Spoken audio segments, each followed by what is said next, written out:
प्रत्येक बातमीतील घटनेच्या वास्तविकतेची तुलना थेट पाहत रहा चांगली अपडेट। विद्याचे माहेरघर पुण्यामध्ये pub, party, drugs, road accident, कोयता गँगचा म्होरक्या फडणवीसच। राज्य प्रवक्ते संतोष पाटील। राज्यातील व देशातील विद्येचे माहेरघर असलेल्या पुण्यामध्ये राज्यातील, देशातील व जगभरातील मुले शिक्षण घेण्यासाठी पुण्यामध्ये येतात। ही मुले फक्त आणि फक्त शिक्षणासाठीच व शिक्षण घेऊन आपलं करिअर घडवण्यासाठीच पुण्यामध्ये येतात।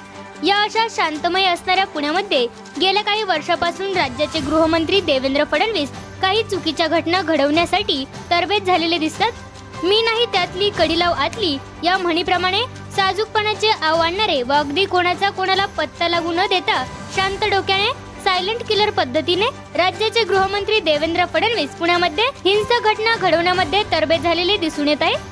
पुण्यामधील ससून रुग्णालयात झालेला ड्रग्ज प्रकार, ससून रुग्णालयामध्ये गुन्हेगारी पेशंटकडून करून घेतलेल्या ड्रग्ज कारवाया, पोलीस व्हॅनमधून पोलिसाच्या मार्फतच करत असलेले ड्रग्ज वाहतूक, पुण्यामध्ये पोलिसांकडूनच पब, पार्टी, डान्स बार, अंमली पदार्थ यांना परवानगी देऊन रात्रभर पब व हॉटेलना पुण्यातील शिक्षण घेणाऱ्या मुलांमध्ये पुण्याच्या संस्कृतीची वाट लावून शिक्षण घेणाऱ्या मुलांना चुकीच्या दिशेने घेऊन जाण्याची वाटचाल गृहमंत्र्याच्या आशीर्वादाने चालू आहे असे दिसत आहे।